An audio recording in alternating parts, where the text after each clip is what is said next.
السلام علیکم ورحمۃ اللہ وبرکاتہ۔ سورہ البقرہ آیت نمبر 223۔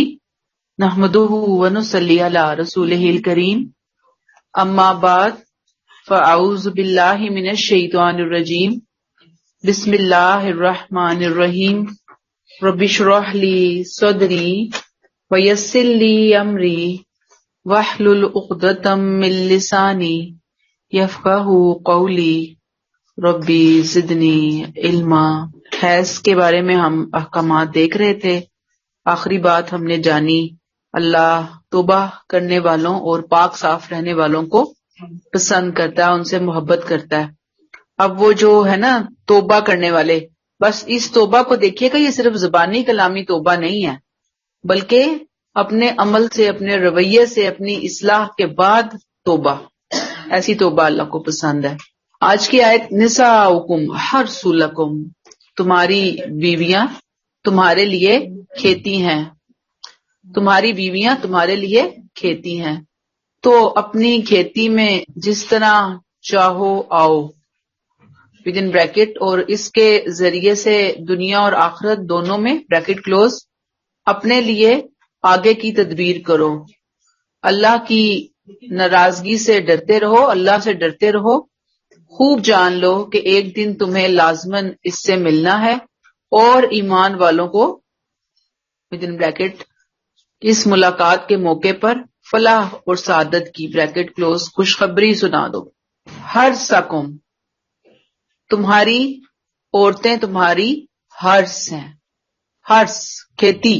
عموماً عورتیں اس پڑھے لکھے دور میں بڑا ناراض ہوتی ہیں اس لفظ کے اوپر کہ عورتوں کو کھیت سے، فصل سے کیوں تشبیہ دی گئی۔ حالانکہ اگر ہم اس کی ڈیپتھ میں جائیں تو ہمیں پتہ چلتا ہے کہ کسان اور کھیت کا تعلق چولی دامن کا تعلق ہے، لازم اور ملزوم ہے۔ کسان اور کھیت ایک دوسرے سے علیحدہ اور دور نہیں رہ سکتے۔ پھر یہ ایک خوبصورت تعلق ہوتا ہے، یہ سنجیدہ تعلق ہوتا ہے، یہ کسان کے لیے فخر اور غرور کا تعلق ہوتا ہے، اس کے لیے زینت کا تعلق ہوتا ہے، اس کے لیے محبت کا تعلق ہوتا ہے یا نہیں؟ یہ ساری کی ساری باتیں تو بتا دیا کہ وہ تو تمہاری کھیتی ہیں۔ اب اس میں ناراض ہونے والی بات نہیں ہے۔ یاد رکھیے کہ کھیت جو ہے نا، اس لیے کہا کہ عربوں کو اگر کوئی چیز سمجھ آ سکتی تھی بطور مثال میاں اور بیوی کے تعلق کی، وہ کھیت سے بڑی اچھی طرح بات سمجھ آ سکتی تھی کہ ہمارا مردوں کا، میاں بیوی کا آپس میں تعلق کس طرح سے ہونا چاہیے، باعث فخر، باعث زینت، باعث خوبصورتی۔ فَأْتُوا حَرْثَكُمْ أَنَّا شِئْتُمْ، اپنی کھیتی میں آؤ جس طرح چاہو۔ جس طرح چاہو سے مراد ظاہری بات ہے کہ کھیتی کے لیے بھی اللہ نے ایک قانون ضابطہ مقرر کیا ہوتا نا۔ وہ کیا ہے کہ ٹھیک موسم میں بیج بوئے جائیں، موسم کے بغیر نہ بوئے جائیں، کھیت کے باہر نہ ڈالے جائیں۔ اسی طرح یہاں پہ جو ایک دم حیض کے بعد کھیت کی بات آئی، وہ یہی بات ہے کہ عورت سے جو تعلق ہے، فطری تعلق، وہ کس موسم میں کرنا ہے، پیریڈز کے دنوں میں تعلق پیدا نہیں کرنا۔ جیسے کہ کھیت کے اندر غلط ٹائم کے اوپر آپ بیج ڈالیں گے اور کھیت میں ڈالیں گے، چلیں بیج ضائع ہوگا، لیکن عورت کے ساتھ جو یہ معاملہ ہے نا، یہ ایک غیر سلیم الفطرت بندہ ہی کر سکتا ہے اگر وہ اس حالت میں عورت کے ساتھ کوئی تعلق قائم کرتا ہے۔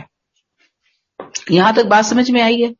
پھر یہاں پہ کہا نا انا شئتم، یعنی وقت کی قید کوئی نہیں ہے، کسی پوزیشن کی قید کوئی نہیں ہے، بس مقام بتا دیا ہے، آزادی سے آؤ، بے تکلفی سے آؤ، اپنی چیز سمجھ کے آؤ۔ یاد رکھیے کہ اس رشتے کا حسن ہی فریڈم ہے، فریکنس ہے، باہمی رضامندی ہے۔ کہا کہ اس تعلق کے ساتھ کرو اور اس کو جنگل نہ سمجھو، یہ تمہارا اپنا باغ ہے، جسے رب نے تمہارے اختیار میں دیا ہے، یہ تمہاری اپنی کھیتی ہے، جس آن بان شان سے آؤ، لیکن یاد رہے کہ یہ باغ ہے، باغ کا باغ ہونا یاد رہے، کھیت کا کھیت ہونا یاد رہے، اس کو ویرانے پہ لے آنا، ویرانے کے در پہ ہونا، اس کو تباہ و برباد کرنا، اس کو اجاڑنا، اس کی قدر و قیمت کا احساس نہ کرنا، یہ بہت زیادتی ہوگی۔ گویا اس میں اللہ نے ایک میاں بیوی کے رشتے کا حسن بیان کیا، خوبصورتی بیان کی ہے اس تعلق کی، اور عورتوں کو بھی بتایا کہ بھئی تمہاری حیثیت تمہارے شوہر کی نظر میں یہ ہونی چاہیے، مرد کو بتایا بیوی کے معاملے میں تم نے اس انداز میں سیکھنا ہے، معاملہ کرنا ہے۔ وقدموا لانفسکم، اور اپنے لیے آگے کی تدبیر کرو، ان دنیا اور آخرت دونوں میں تدبیر کرو۔ تدبیر کرو مراد یہ کہ فیوچر کا کچھ بندوبست بھی کرو، اور جب فیوچر کا بندوبست کیا ہوگا کہ اس ملاقات سے یقیناً تمہاری اولاد ہوگی، تمہاری نسل چلے گی، وہ نسل ایسی ہوگی کہ جو تمہارے لیے دنیا اور آخرت میں اگر تم اچھی تربیت کرو گے تو تمہارے لیے خیر کا سبب بننے کی، صدقہ جاریہ بننے کی۔ واتقوا اللہ واعلموا انکم ملاقوہ، اللہ کی ناراضگی سے بچتے رہو، اللہ کا ڈر ضروری ہے، کسی حرام کام میں، حرام غلطی میں مبتلا نہیں ہونا، کوئی خیانت نہیں کرنی، جان لو کہ تم اس سے ملاقات کرنے لگے ہو، والے ہو، کس بات کی؟ وہ ملاقات کرنے لگے ہو، وبشر المومنین، اور ایمان والوں کو خوشخبری سنا دو، کس بات کی خوشخبری؟ کہ تمہاری رب سے بہت جلد ملاقات ہونے والی ہے، لہذا تم کیا کرو؟ خلوت اور جلوت میں بیوی کا خیال رکھو۔ اب یہاں پہ رک کر اگر ایک چیز اور جان لی جائے وہ یہ کہ اس آیت سے ہمارے کچھ اسکول آف تھاٹس نے یہ سمجھا کہ بیوی سے جب ملاقات ہو تو لازماً اولاد کا پیدا ہونا ضروری ہے، فیملی پلاننگ جو ہے وہ حرام ہے۔ جیسے کسان جاتا ہے کھیت میں تو وہ بیج ہی ڈالتا ہے اور تو کوئی اس کا کام اس طرح سے ہوتا نہیں ہے، تو شاید یہ اولاد کا حصول یہ ہر تعلق کے بعد لازمی ہے، اور وہ اس چیز کو پھر مانتے نہیں ہیں، اور نتیجتاً یہ ہوتا ہے کہ خاتون کی صحت اس کی وجہ سے عموماً خراب۔ پہلے زمانے میں جیسے کلچرل دور تھا نا، تو وہاں پہ لوگوں کا سارا سرمایہ ہی یہ مین پاور ہوا کرتی تھی، افرادی قوت، تو اس زمانے میں شاید صحتیں بھی ایسی تھی، خوراکیں بھی ایسی تھی خواتین کی کہ کئی لوگوں کے بچے ہو جاتے تھے، 12 10، تو عام سننے میں آتا ہے نا، 12 13، اتنا اس کے لیے اتنا مشکل نہیں ہوتا تھا۔ لیکن اب جس دور میں ہم ماڈرن دور میں ہیں، یہاں پہ تو لیڈیز کی وہ صحتیں، وہ خوراکیں رہی ہی نہیں کہ اس کے ساتھ اس سے کوئی اتنی زیادہ ڈیمانڈ کی جائے کہ زیادہ سے زیادہ اولاد کا حصول کیا جائے۔ اور پھر جس طرح سے آج کل کا دور ہے کہ اخراجات، ٹھیک ہے کہ غربت کے ڈر سے، مفلسی کے ڈر سے قتل اولاد منع ہے، اس ڈر سے کہ ہم بچوں کو کھلائیں گے کہاں سے، اس خیال سے فیملی پلاننگ کرنا منع ہے۔ لیکن اگر گراؤنڈ ریالٹیز دیکھی جائیں تو آج کل بچوں کی ایجوکیشن، بچوں کی تعلیم و تربیت کے اوپر جتنا سٹیمنا، جتنی انرجی، جتنا وقت چاہیے، اگر مائیں اچھے طریقے سے اس کو دے دیں اور پھر ماؤں کی صحت بھی برقرار رہے اس کے نتیجے میں، تو اتنی اپنی فیملی جو ہے وہ اپنی استطاعت کے مطابق اس کو بڑھایا جا سکتا ہے، کم کیا جا سکتا ہے۔ یعنی اس کے اندر کوئی ہارڈ اینڈ فاسٹ رول نہیں ہے کہ یہ بڑا حرام معاملہ ہے اگر کوئی فیملی پلاننگ کرتا ہے، اور فیملی پلاننگ جو ہے نا وہ کرنی ہی نہیں چاہیے۔ تو یہ جو چیزیں ہیں نا، اس کے بیچ میں ہمیں رہ کر معاملہ کرنا ہے۔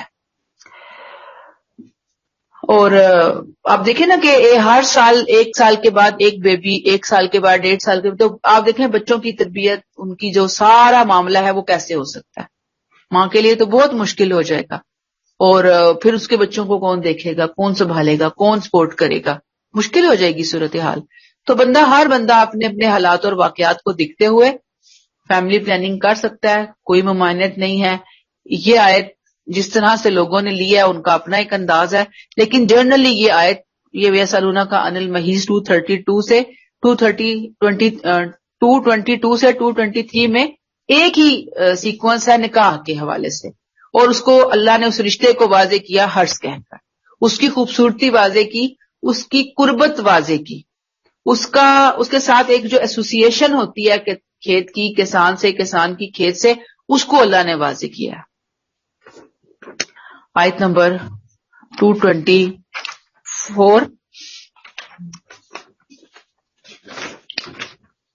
وَلَا تَجْعَلُوا اللَّهَ عُرْضَةً لِأَيْمَانِكُمْ۔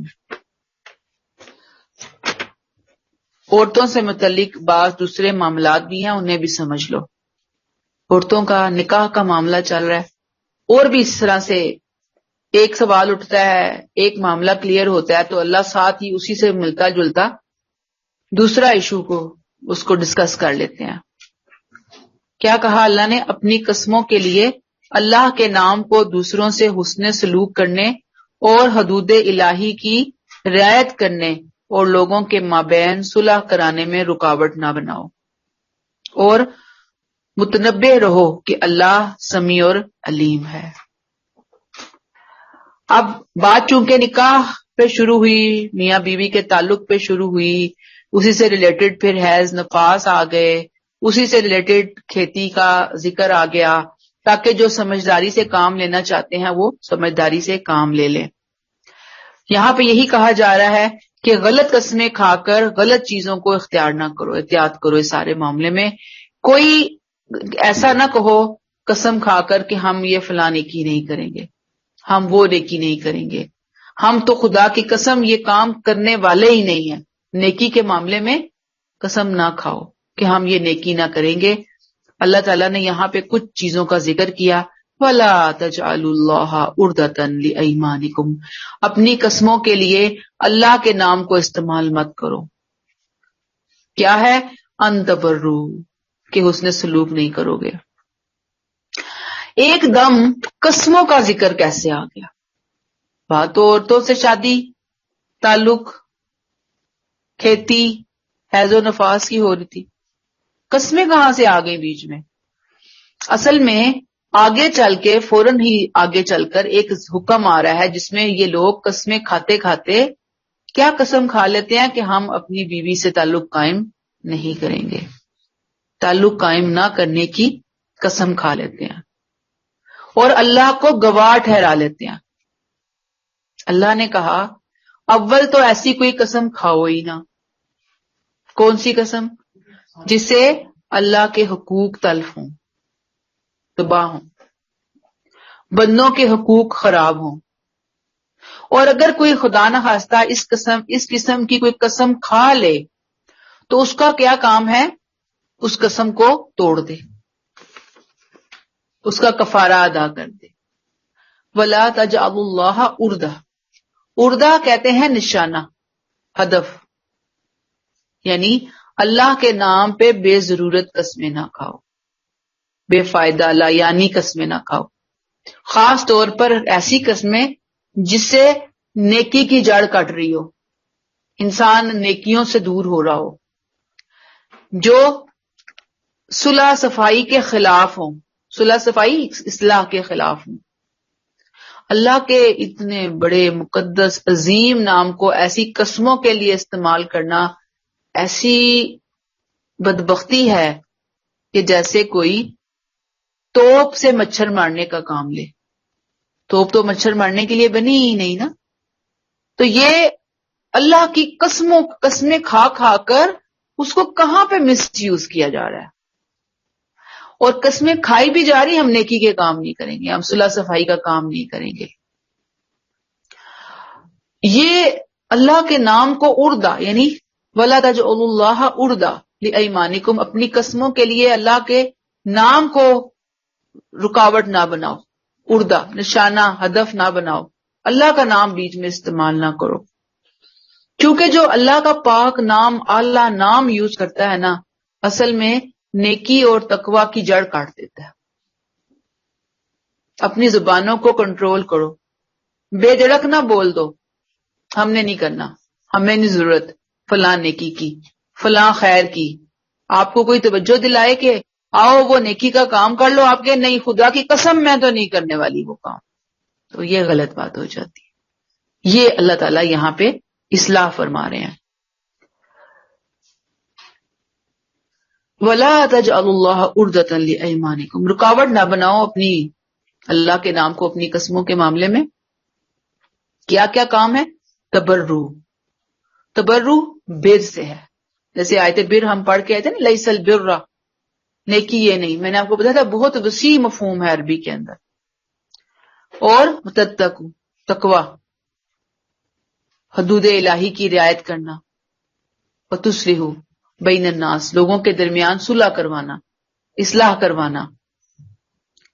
یہ 3 لفظ آ گئے یہاں پر، بر، تقوی اور اصلاح. جتنی نیکیاں ہیں نا وہ ساری کی ساری اس کے اندر آ جاتی ہیں. بر میں حقوق العباد سے متعلق ساری نیکیاں آتی ہیں، والدین، رشتہ دار، مسکین، یتیم، پڑوسی، دوست، احباب، ملنے جلنے والے، سب حقوق العباد کی بات ہوگی. اصلاح، یہ بھی حقوق العباد سے مراد والی نیکیاں ہیں، لیکن ان نیکیوں کا تعلق معاشرے سے ہے، سوسائٹی سے ہے.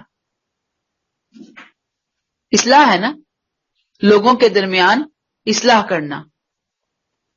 تقوی حقوق اللہ سے متعلق نیکیاں.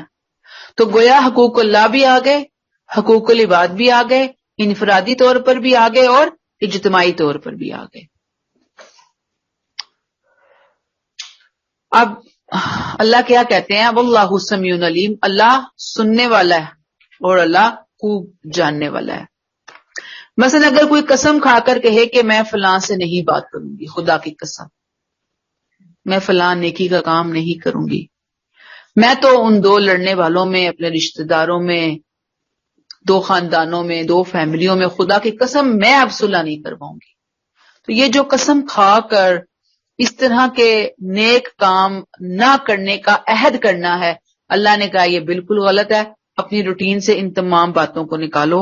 اور اگر کسی نے کھا لی تو کیا کرنا ہے؟ قسم توڑنی ہے، قسم توڑنے کا کفارہ ادا کرنا ہے.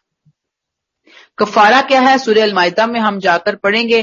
3 روزے ہیں، یا 10 مسکینوں کو کھانا ہے، یا 1 غلام آزاد کرنا ہے، یا 10 مسکینوں کو کپڑے پہنانے ہیں. تو یہ کام کر کے انسان جو ہے وہ پھر اپنی جان بخشوا سکتا ہے اللہ تعالیٰ سے. ہم نے یہاں پہ کلیئر کر لیا کہ قسموں کا ذکر اللہ نے اٹھایا کیونکہ آنے والی آیات میں اب میاں بیوی کے تعلقات میں یہ قسمیں یوز ہو رہی تھی، وہی گناہ کے کاموں کے لیے اللہ کی قسمیں. تو اللہ نے سب سے پہلے قسم کی ڈیفینیشن بیان کر دی کہ یہ جو عرضہ تم ڈھال بنا لیتے ہو، رکاوٹ بنا لیتے ہو کہ یہ بیچ میں لے آئے، اپنے اور نیک کام کے بیچ میں قسم کو لے آئے، اللہ کے نام کو لے آئے، کتنی بڑی زیادتی ہے، کتنی بڑی جسارت ہے. آیت نمبر 225، لا یؤاخذکم اللہ باللغو فی ایمانکم، اللہ تمہاری بے ارادہ قسموں پر پکڑ نہیں کرے گا، لیکن وہ قسمیں جو تم دل کے ارادے سے کھاتے ہو، پوری نیت کے ساتھ کھاتے ہو، سوچ سمجھ کر کھاتے ہو، پورے شعور کے ساتھ کھاتے ہو، اٹھاتے ہو مراد قسم. ہم تو کہتے قسم اٹھانا، یہ قسم کھانے کی بات آئی. ان کی باس پرس ضرور کرے گا. اللہ بخشنے والا ہے اور نرم سلوک کرنے والا ہے.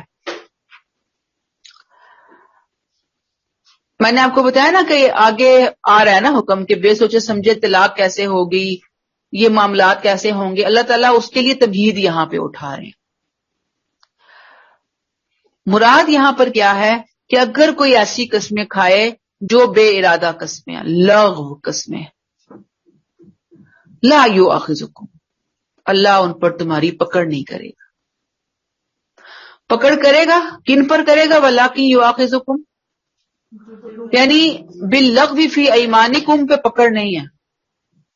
پکڑ کس پہ ہے؟ بما کسبت قلوبکم، دل کے ارادے سے کھائی جاتی ہے.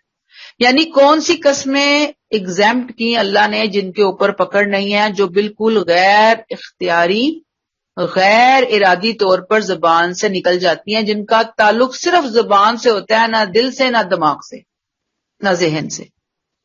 عادت ہوتی ہے نا بعض لوگوں کو، ہاں خدا کی قسم ایسے ہوا، خدا کی قسم یہ، خدا کی بار بار قسمیں خدا کی قسم، اس طرح سے لفظ نکل رہے ہوتے ہیں.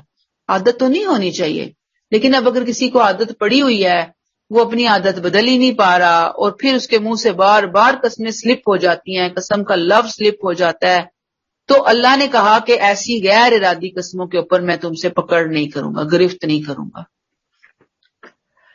اور بہرحال اگر کسی نے کھا لی بما کسبت قلوبکم، دل سے کھائی، تو قسم توڑنی ہے۔ اس میں اللہ تعالی کن قسموں کے بارے میں نہیں پکڑیں گے؟ جو بغیر ارادے کے آپ نے کھائی ہے، لیکن جو دل کے ارادے کے ساتھ کھائی ہے نا، جس کے ذریعے کوئی حقوق اللہ یا حقوق العباد متاثر ہو رہا ہے، جس سے کوئی ایگریمنٹ بن گیا اب وہ ٹوٹ رہا ہے، اس پر پھر پکڑ ہوگی۔ اس کے لیے توبہ استغفار لازمی ہے، اس کے لیے کفارہ لازمی ہے۔ ابھی میں نے آپ کو بتایا نا کفارہ کون کون سی چیزیں ہیں؟ 10 مسکینوں کو 2 وقت کا کھانا صبح شام، 3 روزے رکھنا، متواتر روزے متواتر ہوں گے، 10 محتاجوں کا پورا لباس، نامکمل نہیں پورا لباس، اور یا ایک غلام آزاد کرنا، یہ اللہ تعالیٰ نے بتا دیا۔ لغو کے لفظ سے سوچنا ہے کہ لغو قسموں سے بھی سنجیدہ لوگ ہوتے ہیں، جو سمجھدار لوگ ہوتے ہیں وہ لغو قسموں سے بھی بھاگتے ہی ہیں، کہ ایسا نہ ہو مبادہ قسم کھائیں اور وہ ہماری پکڑ کا ذریعہ بن جائے، اللہ ہمیں پکڑ لیں۔ ہے تو وہ لغو، لیکن بار بار ایک ہی کام فضول والا کرنے سے بعض دفعہ انسان ڈینجرس زون میں بھی داخل ہو جاتا ہے۔ تو جو صحیح سنجیدہ لوگ ہیں نا، وہ اس سے اوائڈ ہی کریں گے، لاکھ سے بھی۔ اور یہ جو بما کسبت قلوبکم ہے، کسبت قلوبکم، دیکھیں بھول چوک تو معاف کی ہوئی ہے اللہ نے، لیکن جو دل کماتے ہیں نا، وہ اللہ تعالیٰ اس کے بارے میں ضرور پکڑے گا۔ اللہ تعالیٰ معاف فرمائے۔ گویا اپنے دل کی اصلاح ہم نے خود کرنی ہے۔ ہم نے یہ جو بما کسبت قلوبکم ہے نا، اللہ ہمیں توفیق عطا فرمائے، ہم دلوں کی جو کمائی ہے نا اس کو پاک کر سکیں۔ دل بھی کماتے ہیں، دل کی بھی آمدنی ہوتی ہے، دل کا بھی ذریعہ روزگار ہے۔ اب یہ ہمارے اوپر ڈیپینڈ کرتا ہے ہم دل کی آمدنی کو کس طرح سے رکھتے ہیں۔ مومن ہونے کے باوجود، مسلم ہونے کے باوجود ہماری حالتیں، امت مسلمہ کی حالتیں ہماری یہ ہیں کہ ہم ظاہراً تو حلال و حرام کی پرواہ کر لیتے ہیں کہ یہ حرام ہے مجھے یہ نہیں کھانا، یہ حرام ہے مجھے اس سے بچنا ہے، یہ حرام ہے مجھے اسے حاصل نہیں کرنا، یہ حرام کام ہے مجھے نہیں دیکھنا، یہ حرام بات ہے مجھے نہیں بولنی۔ لیکن جہاں تک دل کی کمائی کا تعلق ہے نا، دل کے لیے کیا جائز ہے اور کیا ناجائز ہے، اس کا ہم بہت ہی کم، کوئی اللہ والا نیک متقی بندہ ہو تو وہ اس کا خیال رکھے۔ اب دلوں کی کمائی پازیٹیو اور نیگیٹو تھنکنگ ہے، یا ہم پازیٹیو سوچ رہے ہیں دوسروں کے بارے میں، یا ہم نیگیٹو سوچ رہے ہیں، یا ہمارے دلوں میں دوسروں کے لیے محبتیں ہیں، یا دوسروں کے لیے نفرت، حسد ہے، کینہ، بغض، عداوت ہے۔ یاد رکھیے یہ سب دل کے عمل ہے، بما کسبت قلوبکم۔ اگر دل میں غلط چیزیں بیٹھی ہوئی ہیں، غلط سوچا جا رہے ہیں، منفی رویے ہیں، تو یاد رکھیے کہ یہ منفی رویے ہمارے لیے ایک بہت بڑی آزمائش بن سکتے ہیں اللہ کی نظر میں۔ لہذا غلط باتوں کو دل سے نکالیں، اگنور کرنا سیکھیں، یہ سوچیں کہ اصل میں تو سب سے بڑا شیطان آتا ہے جو ہمارے درمیان آ کر نفرتیں، بدگمانیاں، حسد، کینہ، دشمنیاں ڈالتا ہے۔ رشتوں میں شیطان آ کر ناگ بن کے، سانپ بن کے وہ ڈستا ہے بندوں، اور پھر لوگ ہائپر ہو جاتے ہیں، غصے میں پاگل ہو جاتے ہیں۔ اور دوسرا یہ کہ جو رشتوں میں ہمارے رشتے خراب ہوئے ہیں وہ ہماری پھر آزمائش ہوتی ہے۔ مجھے نہیں غلط رہنا، مجھے نہیں دوسروں کے بارے میں فضول سوچنا، کوئی کر رہا ہے تو کرتا رہے، اس کا اپنا اپنے رب سے معاملہ ہے. میں اپنے دل کو صاف رکھتی ہوں. کل میں نے بات کی تھی نا کہ اللہ کو پاک رہنے والے پسند ہیں. پاک رہنے سے مراد صرف جسم کی پاکی نہیں ہے، لباس کی پاکی نہیں ہے، گھر کی صفائی نہیں ہے، دلوں کا پاک ہونا بھی بہت ضروری ہے. اور یاد رکھیے جب تک ہم ان تمام پلیٹ فارم پر پاک نہیں کریں گے خود کو، جنت میں داخلہ امپاسبل ہے. کسی ایک میں بھی کمی ہوگی نا تو اللہ تعالیٰ جنت سے پہلے جہنم میں اللہ نہ کرے اس میں ڈال کے یا حشر میں ڈال کے بندوں کی پہلے صفائی ستھرائی کریں گے اور پھر آگے جانا ہوگا. تو بہتر نہیں ہے کہ ہم اس دنیا میں ہی تھوڑا سا اپنا خیال کر لیں، صفائی ستھرائی کا خیال کر لیں، سیلف کنٹرول کر لیں، جہاد بن نفس کر لیں، اپنی باغیں خود کھینچ لیں. کیوں؟ اسی میں ہی ہماری جنت چھپی ہوئی ہے، اپنے دلوں کی کمائی پہ. تو میں آپ کو پھر وہی توجہ دلاؤں گی کہ باقی چیزوں پہ بہت سٹریس ہوتا ہے، فوکس ہوتی ہیں، دل کوئی نہیں ہوتے.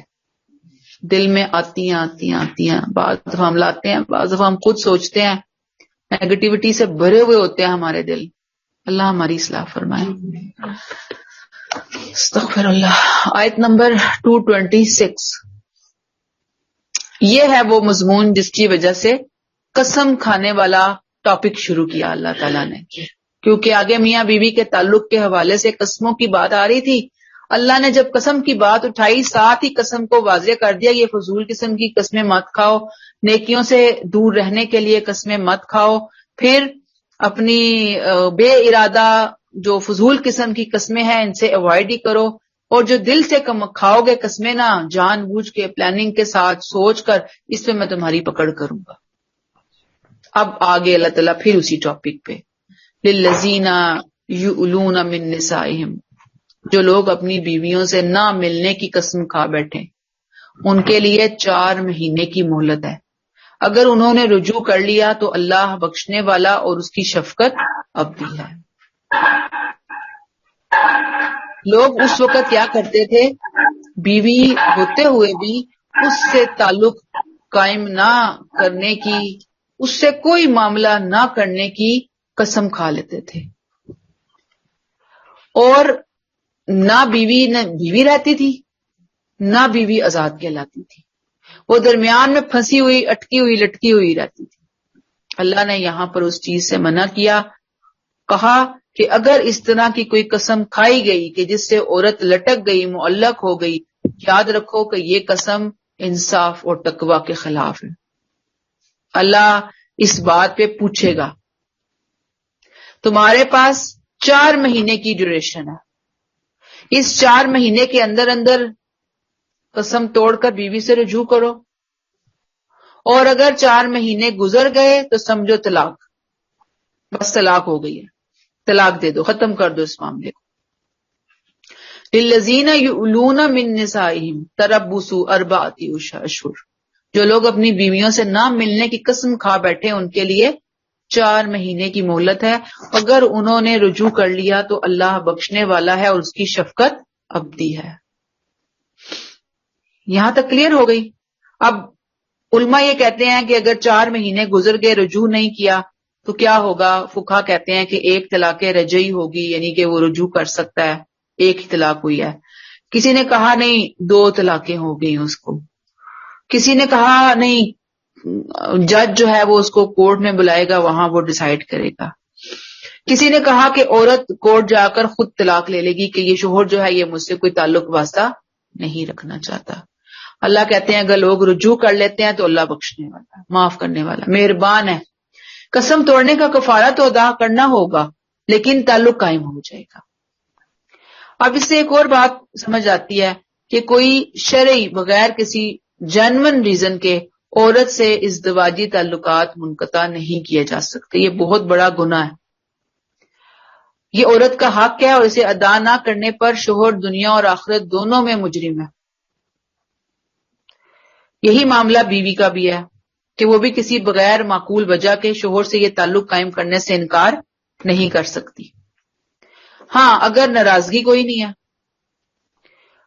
کوئی ایسی معاملہ کہ شوہر باہر ہے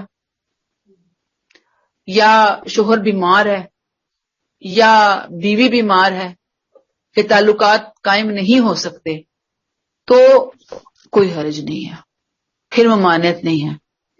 ممانعت کس بات کی ہے؟ قسم کھا کر بیوی کو اپنے سے دور کیا گیا کہ خدا کی قسم میں تجھ سے اس قسم کا کوئی تعلق قائم نہیں کروں گا، نہ اس کو چھوڑا، بیوی اپنے زوجیت سے نکالا، نہ اسے بیوی بنا کر رکھا، کوئی اس کا حق دینے کی کوشش نہ کی، یہ پھر بہت بڑا گناہ بن جاتا ہے۔ تو اللہ نے کہا جنہوں نے ایسی قسمیں کھائی ہیں تربصوا اربعۃ اشہر، 4 مہینے ان کے پاس ٹائم ہے، اس دوران اپنی اصلاح کر لیں، قسم توڑیں، کفارہ ادا کر دیں، ادروائز بیویوں کو فارغ کر دیں، لٹکا کے نہیں رکھا جا سکتا۔ دیکھیں کتنا زبردست اصول ہے جو اللہ تعالیٰ نے یہاں پہ بیان کر دیا۔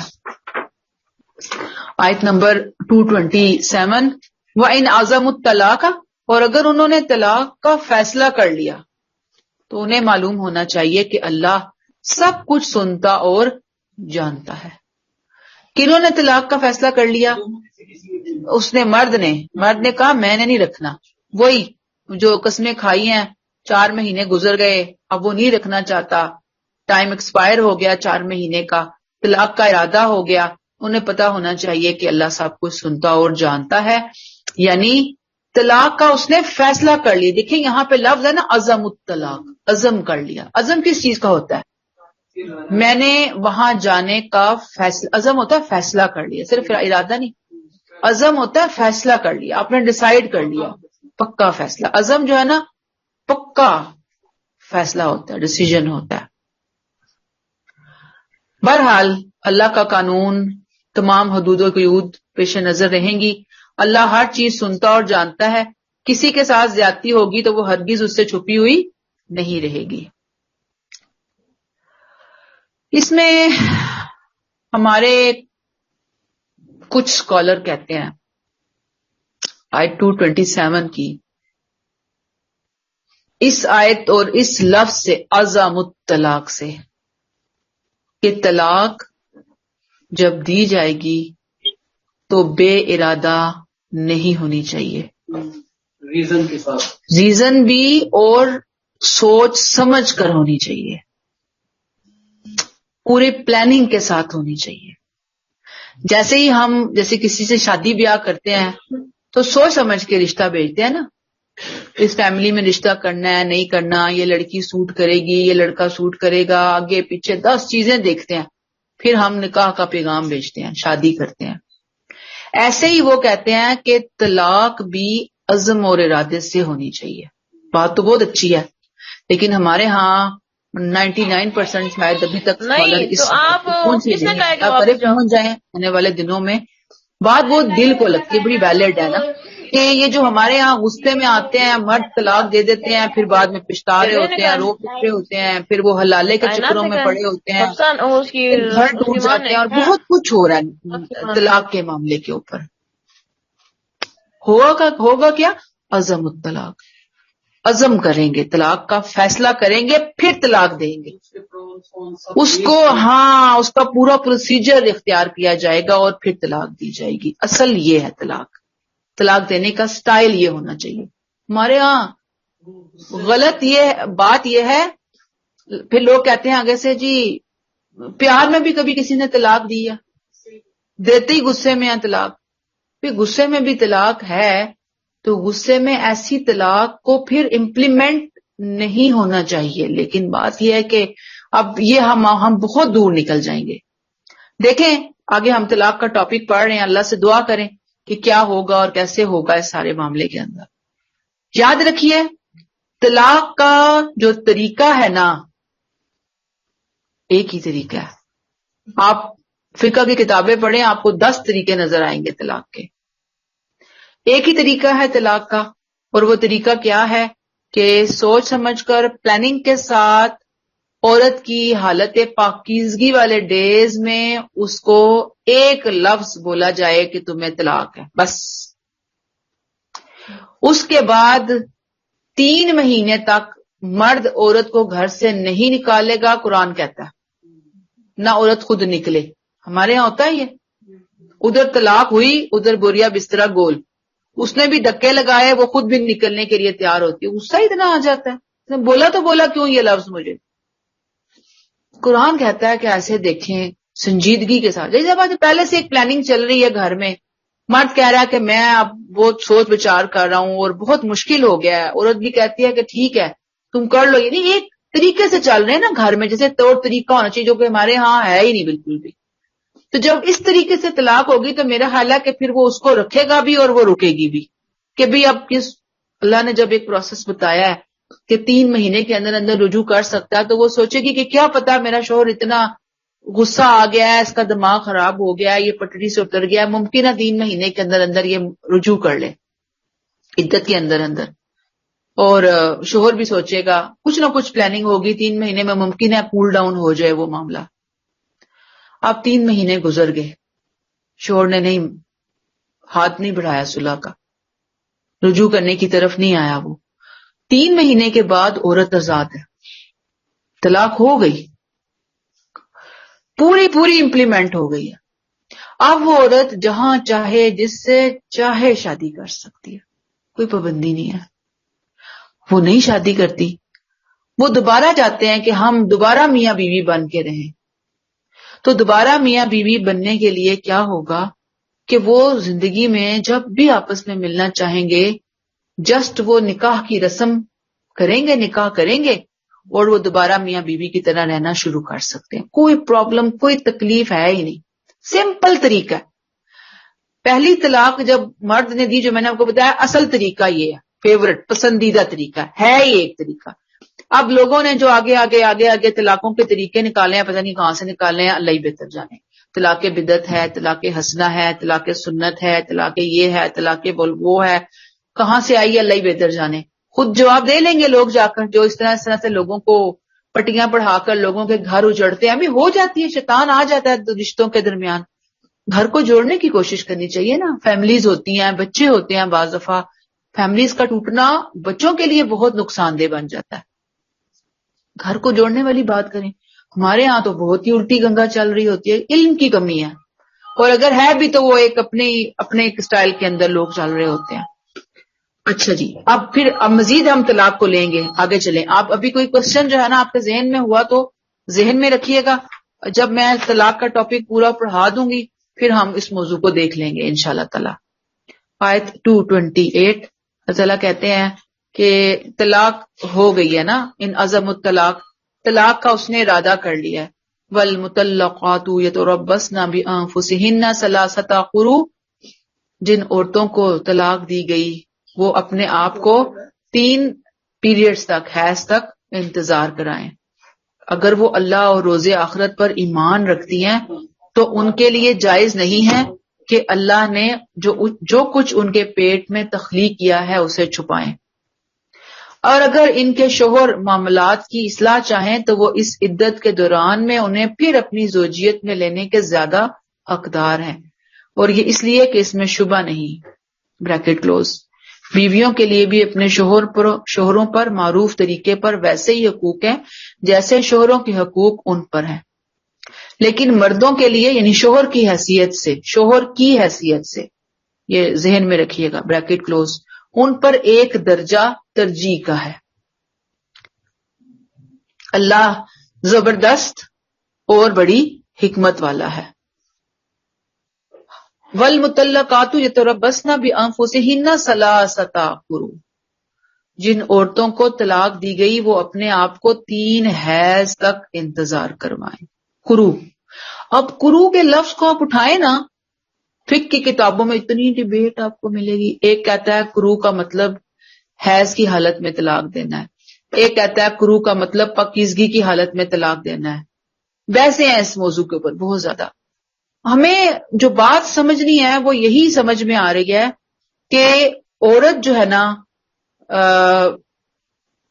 پیریڈ اس کا وہ پاک ہو، جب طلاق دی جائے تو پیریڈ نہیں ہونے چاہیے اس کو، صاف ستھرائی پاکیزگی کا معاملہ ہو. اس کے بعد قروء جو ہے نا حیض ہے، 3 حیض تک عورت ویٹ کرے گی، ٹھیک ہے نا، 3 حیض وہ انتظار کرے گی. اٹس مین کہ طلاق پاکیزگی میں دی گئی ہے، لہذا پاکیزگی کے بعد 3 حیض کا آنا ضروری ہے اس کے لیے. اس لیے کہا کچھ اسکالر نے کہ ہم نے قروء سے مراد حیض پیریڈ کا ٹائم لیا. پھر والمطلقات یتربصن بانفسہن، متعلقہ عورتیں 3 حیض 3 پیریڈ تک انتظار کریں، اپنے آپ کو روکے رکھیں. کس چیز سے؟ نکاح ثانی سے. نکاح نہیں کر سکتی وہ، کس سے؟ کسی اور مرد سے. یہاں اپنے ہی مرد سے شادی کی بات نہیں ہو رہی، وہ تو پیریڈز، وہ تو عدت کے اندر اندر رجوع کر سکتا ہے نا، اس کو تو اجازت ہے. باقی کہیں اور وہ کرنا چاہتی ہے تو وہ نہیں کر سکتی، 3 تک اس کو روکنا پڑے گا. اور یہ جو احکام ہے نا مزید ہم سورہ طلاق اور سورہ احزاب وغیرہ میں بھی پڑھیں گے. اور مختلف عورتیں جو ہے نا ان کی وہ جو عدت ہے نا وہ بھی مختلف ہے. طلاق والی جو عورت ہے اس کی 3 پیریڈ ہے. بیوہ جو ہے وہ 4 ماہ 10 دن ہے، کیونکہ جب شوہر فوت ہوگا تو پوچھ کے تو نہیں ہوگا نا کہ کون سے حالت میں فوت ہونا ہے، تو اس کے لیے ذرا زیادہ ٹائم رکھ دیا گیا. اب طلاق جو کہ سوچ سمجھ کے دی جا رہی ہے، پلاننگ ہے، طہر کی حالت میں دی جا رہی ہے، تو ظاہری بات ہے کہ اس کے لیے بس پھر 3 منتھ بتا دیے کہ کافی ہو گیا. سمجھ آئی دونوں کی عدت میں فرق کیوں ہے؟ کہ اس میں آپ یہ ٹائم ڈیوریشن کو دھیان نہیں رکھ سکتے. 4 مہینے میں سب کچھ پوری حالت بندے کی واضح ہو جاتی ہے. اگر اس نے ہلکا پھلکا فرسٹ ڈے سے بھی اس نے کنسیو کیا، شوہر کی ڈیتھ ہو گئی، 4 مہینے کے اندر اندر پورا کھل کے سامنے آ جائے گا معاملہ. تھوڑا لیٹ بھی ہوا تب بھی سامنے آ جائے گا. جس کو پیریڈ نہ آئے اس کی مدت جو ہے وہ 3 مہینے بتائی گئی ہے. ٹھیک ہے، تو اب یہاں پہ کیا بتایا کہ یہ چیزیں ہیں کہ عورت جو ہے وہ انتظار کرے گی اور کیا کرے گی، وَلَا يَحِلُّ لَهُنَّ أَن يَكْتُمْنَ مَا خَلَقَ اللَّهُ فِي أَرْحَامِهِنَّ إِن كُنَّ يُؤْمِنَّ بِاللَّهِ وَالْيَوْمِ الْآخِرِ. اگر وہ اللہ اور روز آخرت پر ایمان رکھتی ہے تو اس کے لیے جائز نہیں کہ اللہ نے جو کچھ ان کے پیٹ میں تخلیق کیا ہے اسے چھپائیں. یعنی اولاد کا اپنے باپ سے تعلق کا واضح ہونا، کلیئر ہونا، اس لیے اللہ تعالیٰ نے یہ عدت رکھی ہے. عدت کا مقصد کیا ہے؟ کہ اگر بچہ ہے ماں کے پیٹ میں، شوہر نے طلاق دے دی یا وہ فوت ہو گیا، ماں کے پیٹ میں اگر کوئی ہے تو وہ پریگنینسی کو وہ چھپائے گی نہیں اگر وہ اللہ اور آخرت پر ایمان رکھنے والی ہے. حمل نہیں چھپائے گی. کیوں نہیں چھپائے گی؟ ظاہری بات ہے کہ بچے کی ولدیت چینج ہو جائے گی، پھر اس کے بعد اس کی وراثت کے احکامات تبدیل ہوں گے، بہت نقصان ہے. اسی لیے بڑا سخت آرڈر ہے یہاں پر کہ ادنا درجے کی بھی پریگنینسی ہے اور عورت کو ویٹ کرنا ہے، ایسی کوئی حرکت نہیں کرنی اس نے.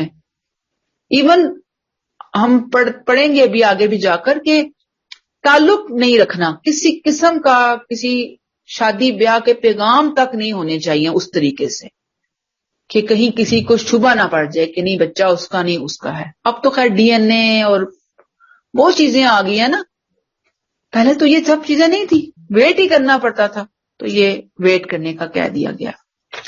وَبَعُولَتُهُنَّ أَحَقُّ بِرَدِّهِنَّ فِي ذَلِكَ إِنْ أَرَادُوا إِصْلَاحًا. اور اگر ان کے شوہر کون سے؟ پہلا شوہر وہ معاملات کی اصلاح چاہیں تو وہ اس عدت کے دوران میں انہیں پھر اپنی زوجیت میں لینے کے زیادہ حقدار ہیں. طلاق ایک دی ہے، 3 مہینے گزرنے والے ہیں، گزر رہے ہیں، اینڈ ہو رہا ہے، شوہر زیادہ حقدار ہیں کہ وہ ان کو رجوع کر لیں. اصل میں شریعت جو ہے نا یہاں پہ جو بات بتا رہی ہے نا، وہ میاں بیوی کا رشتہ اگر ایک دفعہ قائم ہو گیا نا، پھر شریعت بتا رہی ہے کہ وہ اللہ کی نظر میں برائی ہے. اللہ کو حلال چیزوں میں سب سے زیادہ جو ناپسند چیز ہے وہ طلاق ہے، گھر کا ٹوٹنا. کیونکہ اس سے صرف گھر نہیں ٹوٹتا، نسلیں تباہ ہوتی ہیں، اس کا اثر ہوتا ہے بہت زیادہ.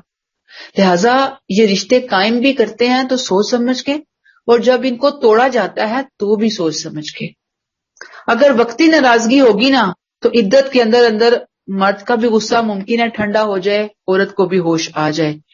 بہرحال جب شوہر رجوع کرنا چاہتا ہے تو وہ رجوع کرے، لیکن نیت کیا ہے کہ بیوی کو بسانا ہے میں نے، اب دوبارہ میں نے پھڈا نہیں ڈالنا، اب میں نے دوبارہ سے تعلقات معاملات خراب نہیں کرنے. اگر وہ یہ سوچتا ہے کہ نہیں میں تو اسے دوبارہ کر لیتا ہوں اور پھر میں دیکھیں اسے کیسے کھینچتا ہوں اور کیسے بلیک میل کرتا ہوں، اس نیت کے ساتھ اگر اس نے اس کو رجوع کیا ہے تو یہ بہت ہی غلط بات ہے، یہ اللہ کی حدود کو توڑنے والی بات ہے، منع کیا اللہ تعالیٰ نے. پھر کیا کہا اللہ تعالیٰ نے، وَلَهُنَّ مِثْلُ الَّذِي عَلَيْهِنَّ بِالْمَعْرُوفِ، بیویوں کے لیے بھی اپنے شوہروں پر معروف طریقے پر ویسے ہی حقوق ہیں جیسے شوہروں کے حقوق ان پر ہیں. یعنی یاد رکھیے کہ عام حالات میں وَلَهُنَّ مِثْلُ الَّذِي عَلَيْهِنَّ بِالْمَعْرُوفِ سے مراد میاں بیوی کے حقوق برابر ہیں.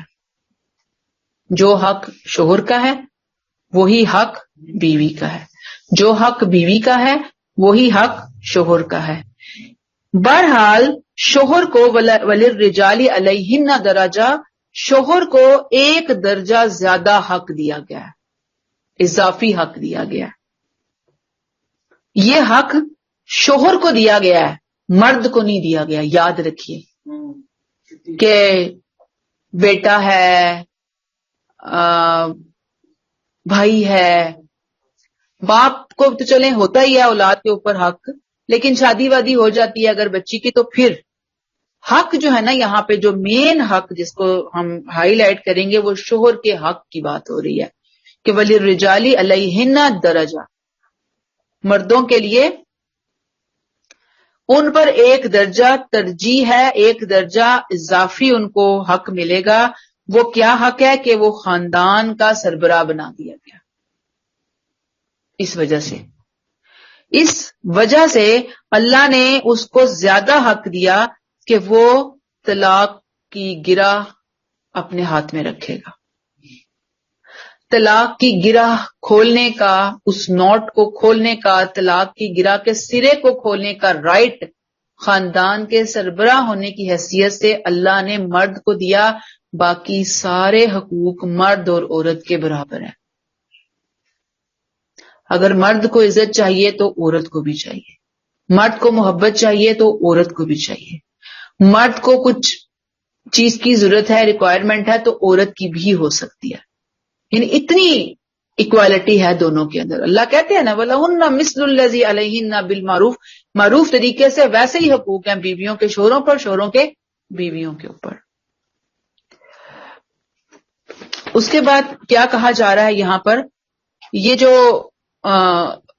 جیسے ہم کہتے ہیں نا کہ عورتوں کی فلاں بھی ذمہ داری عورت کی ہے، فلاں بھی ذمہ داری بیوی کی ہے، زیادہ تر ہمارے معاشرے میں اس طرح کی گفتگو ہو رہی ہوتی ہے. تو ساری ذمہ داریاں عورت کی نہیں ہوتی، شوہر کی بھی ذمہ داریاں ہوتی ہیں. جیسے شوہر اپنی ذمہ داریاں چاہتے ہیں کہ بیوی اٹھائے، ایسے ہی بیویوں کے لیے بھی ہے کہ شوہر اپنی ذمہ داری اٹھائے، اور دونوں کی اپنی اپنی جگہ پہ کوئی ذمہ داری ہوتی ہے. النساء میں اللہ تعالیٰ نے وجہ بتا دی کیا ہے، وہاں جا کر ہم پڑھیں گے. پھر یہ جو آیا نا کہ مردوں کے حقوق ہیں ان کے اوپر ایک درجہ فضیلت ہے، وہاں پہ ہم پڑھیں گے کہ جسمانی اعتبار سے طاقت ہے ان کو، اللہ نے ذرا زیادہ اسٹرانگ بنایا ہے جی. اور دوسرا یہ کہ وہ کما کے لاتے ہیں. یہ دو وجوہات ہیں جن کی وجہ سے اللہ نے مرد کو ایک درجہ اضافی دیا، ایک درجہ زیادہ نمبر دیا، زیادہ گریڈ دیا. کیونکہ یہ جو ذمہ داری ہے نا کما کے لانے کی، اللہ نے عورت پہ ڈالی ہی نہیں. مرد کی فیلڈ ہے باہر کام کاج، عورت کی فیلڈ ہے گھر. اب جو عورتیں اپنی خواہش سے باہر نکلتی ہیں منع نہیں ہے، لیکن ان کی ذمہ داری نہیں ہے. ذمہ داری کس کی ہے؟ مرد کی ذمہ داری ہے. پھر باقی جو حقوق ہیں سب کے لیے برابر ہیں. زندگی کا حق ہے دونوں کو، مرد کو ملنا چاہیے عورت کو بھی. تعلیم سب کے لیے ہے، شادی سب کے لیے ہے، عبادت سب کے لیے ہے. مرد آزاد ہے، عورت بھی آزاد ہے. مرد اگر اپنی ملکیت میں اپنی پراپرٹی رکھ سکتا ہے، بینک بیلنس رکھ سکتا ہے، عورت بھی رکھ سکتی ہے، کوئی فرق نہیں ہے. لیکن جہاں خاندانی زندگی آ رہی ہے وہاں پہ کسی ایک نہ ایک کو اتھارٹی ملنی تھی. تو یہاں پہ اتھارٹی کس کو دی گئی؟ مرد کو. جیسے گاڑی جب چلائی جاتی ہے تو ایک ہی ڈرائیور سوٹ کرتا ہے، جہاز چلاتے ہوئے بھی چلا اصل میں ایک ہی پائلٹ رہتا ہے، ایک دوسرا ساتھ بیٹھا ہوتا ہے نا.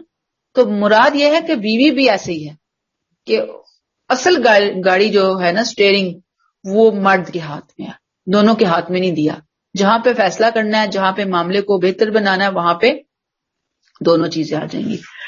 پھر یہ دیکھیں کہ عورتوں پہ یہ ذمہ داری کیوں نہیں ڈالی گئی کمانے کی، اس طرح کے معاملات ہیں. عورتوں کی اور بہت زیادہ مسائل ہیں اور بہت زیادہ ذمہ داری ہیں، خاص طور پہ جو ان کی ذمہ داری ہے بچوں کی پیدائش اور بچوں کی تعلیم و تربیت. یہ اپنی جگہ پہ بہت بڑی ذمہ داری ہے جو مرد نہیں کر سکتا. اس کی فیلڈ ڈفرینٹ ہے، عورت کی الگ ہے. اللہ تعالیٰ نے پھر اسی لیے کہا کہ عورت جو ہے نا اس ذمہ داری کو نہ ہی اٹھائے، اس کو مرد کے ہاتھ میں لینا چاہیے، تو سربراہی کا مقام جو ہے وہ پورا کرے گا.